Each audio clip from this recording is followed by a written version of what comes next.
नमस्ते मेरे प्यारे दोस्तों। एक बार फिर स्वागत है आपका हमारी कहानियों के उस खूबसूरत संसार में, जहां हर शब्द एक तस्वीर बनाता है, हर किरदार एक सबक देता है और हर कहानी दिल को छू लेती है। आज हम शुरू कर रहे हैं एक नई ऑडियो सीरीज, जिसमें हम आपके लिए लाए हैं हिंदी साहित्य के बेमिसाल रचनाकार मुंशी प्रेमचंद का सबसे बड़ा उपन्यास गोदान। ये कहानी है होरी की, एक साधारण किसान की, जो अपने सपनों और मेहनत के बीच जिंदगी की जंग लड़ता है। ये कहानी है गांव की सादगी की, सामाजिक असमानता की और उन सपनों की जो गरीबी की चक्की में पिसते हैं। इस सीरीज में हम हर हफ्ते एक नया भाग लाएंगे, जो आपको ले जाएगा बेलारी गांव की गलियों में, जहां हर किरदार की अपनी कहानी है। आज के पहले भाग में चलिए मिलते हैं होरी और उसके परिवार से और जानते हैं उसका एकमात्र सपना, एक गाय खरीदने का सपना। तो आ काको से तन सोवा के साकवान बा अपने दिल को खोल लीजिए कैसे और चलिए इस भावनात्मक सफर पर कहानी शुरू होती है बेलारी गांव से, जहां सुबह की पहली किरण ने अभी अभी धरती को सुनहरा कर दिया है। हवा में मिट्टी की सौंधी खुशबू तैर रही है और दूर कहीं भैंसों की घंटियां बज रही हैं। खेतों में हरे भरे पौधे हवा के साथ लहरा रहे हैं और गांव की गलियां सुबह की चहल पहल से भरने लगी हैं। औरतें चूल्हे पर रोटी सेंक रही हैं, मर्द खेतों की ओर जा रहे हैं और बच्चे खेलते कूदते इधर उधर भाग रहे हैं। गांव के एक कोने में एक छोटी सी कच्ची झोपड़ी है, जिसके बाहर एक टूटी सी चारपाई पर बैठा है हमारा नायक होरी। होरी की उम्र करीब 40 साल होगी, लेकिन उसका चेहरा मेहनत की लकीरों से भरा है। उसकी आंखों में एक चमक है, सपनों की चमक। होरी एक मेहनती किसान है जो दिन रात खेतों में पसीना बहाता है, लेकिन उसकी जिंदगी में सुख का नामो निशान नहीं। उसकी पत्नी धनिया एक मजबूत और समझदार औरत घर संभालती है। उनके 3 बच्चे हैं, बड़ा बेटा गोबर जो जवानी की दहलीज पर है और 2 बेटियां सोना और रूपा। होरी की जिंदगी साधारण है, लेकिन उसका एक सपना उसे हर दिन जीने की ताकत देता है, एक गाय खरीदने का सपना। गाय उसके लिए सिर्फ एक जानवर नहीं, बल्कि सम्मान का प्रतीक है।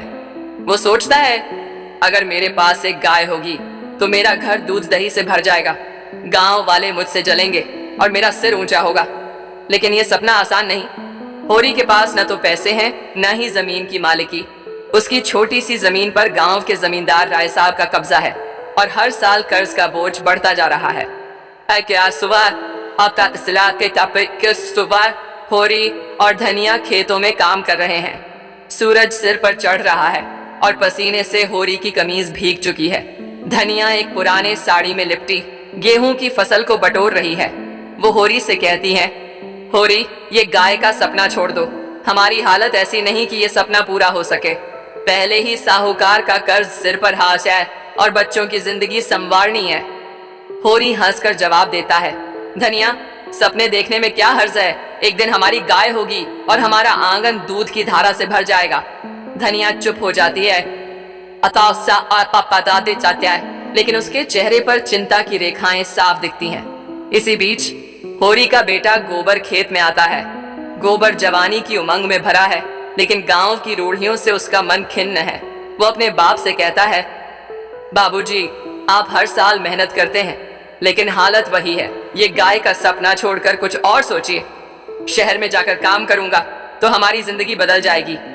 होरी गंभीर होकर कहता है, गोबर, शहर की चमक दमक में मत बह।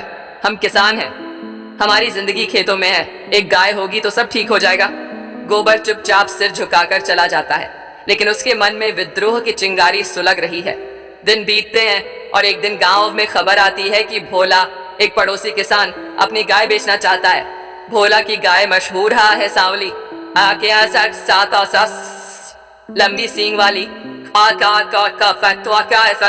और ढेर सारा दूध देने वाली।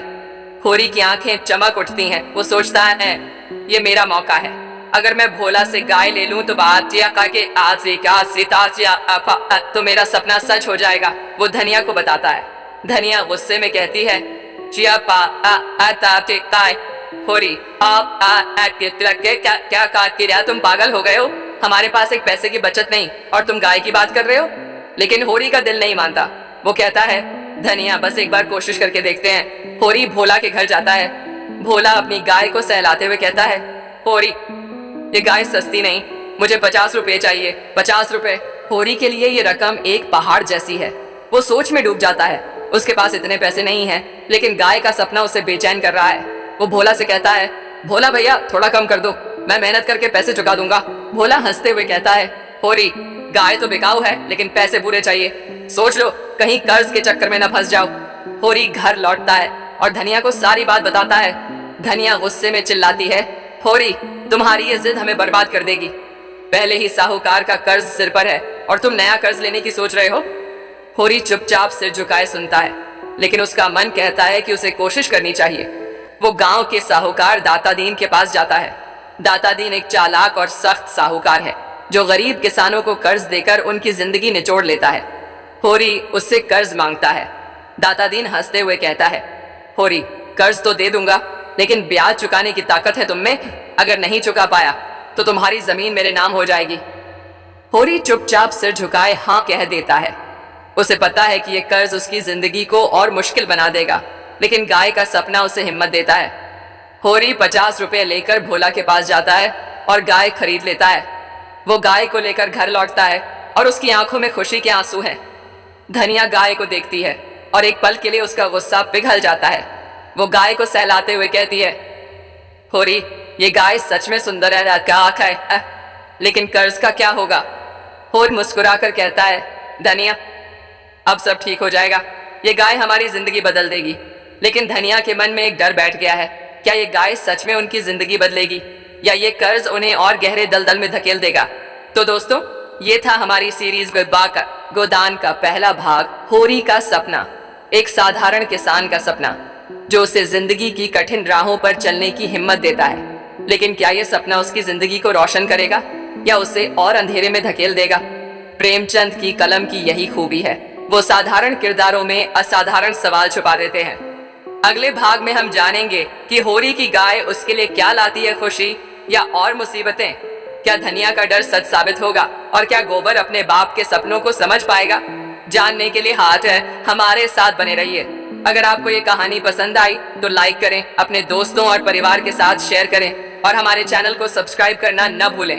हमें कमेंट में बताइए होरी का सपना आपको कैसा लगा। क्या आपने भी कभी ऐसा सपना देखा है जो पूरा करना मुश्किल हो। और हाँ, अगर आप प्रेमचंद की कोई और कहानी हमारी सीरीज में सुनना चाहते हैं तो वो भी बताइए। तब तक के लिए अपने सपनों को जिंदा रखिए और अपनों का ख्याल रखिए। मिलते हैं अगले भाग में। नमस्ते।